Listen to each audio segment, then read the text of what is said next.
Tommy first. Yeah, Ron, just sort of speak to the defense you had to face today. Statistically, the best defense in America. Well, what was the plan going into today to try to crack that defense? Yeah, credit goes to them. They've got a great defense. They've got a lot of really good players, and I think their coordinator does a good job of letting those guys play.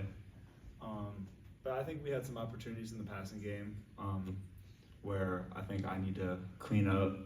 And I think we had a good game plan to attack them vertically. We just didn't make it happen. What's the mood in the locker room? I think everybody's,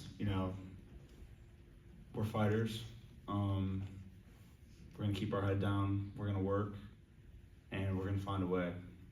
And no matter what the result is, we're just gonna keep our head down and keep going. CJ, this defensive line, you have the interception today. Breon has that sack late. Just what momentum are you seeing build from what is still a pretty young defensive line, not just as you try to close out this season, but that can potentially build on into the offseason, into next season? Just that we're relentless and hungry, and just trying to be disciplined all year, and just trying to make chaos for the quarterback, make him be uncomfortable, and like that's our goal every game that we come into. Hit the quarterback, get sacks, pressure him, making accurate throws, and that's what our goal is as a D-line, as a unit. So.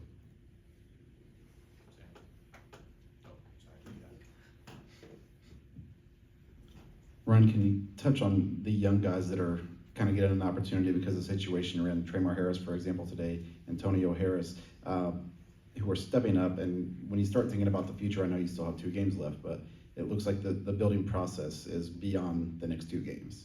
Yes, sir. The 2 guys you mentioned, Tremar and Antonio, are both really good players. Antonio obviously has done a lot this season with the opportunities that he's had.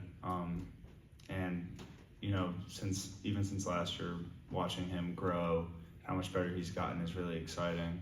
And then, Tremar was great to see. I think his first play in the game, we threw it to him and it was pass interference. So he's a guy that could be a really big difference maker. And I think it'll be really good for him to keep building confidence with playing time and experience. Any other questions? Back to you. CJ, Coach Odom was just in here talking about like what it takes to get to Ohio State's level. He was mentioning both player retention and then bringing in new people from the portal. I'm just curious, competing in games like this the way you have, pushing Michigan, having a solid day in some ways today against Ohio State, how does that play into a culture that can help with player retention and help appeal to players outside? Right, we just try to stack the good plays and good games, and just try to build off of that, and kind of create like a standard for the defense to always play hard, always play relentless, and no matter who you play, it's the same standard every game we go into, and I feel like that's where you start. You just have to build off of that. In the back. Kind of going off of that, I guess I'll ask it just for Ryan, because you kind of answered similar to what I was going to ask. Playing a team like this, even though it's not the outcome that you want today, how does it almost, maybe I don't want to say like inspire, but the sense of like motivate to wanting to rise to that same level that Ohio State is like moving forward? Yeah. Well, I'd say, and this was the same thing as last week, you see at times like how good we can really be. We go on a drive in the first quarter where we're making plays, moving the ball, but then you learn against good teams, like minor mistakes, how much they can affect you, and just being able to learn from that, and to understand that you need to, be more perfect to beat good teams. Any more questions for these guys? Sam?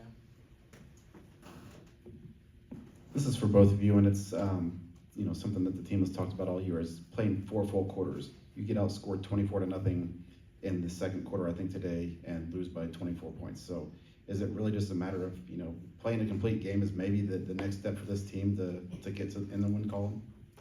I'd say so. Just putting it all together, like you said, just having little minor mistakes we just can't have as a team and as a whole if we want to get to the place where we want to be.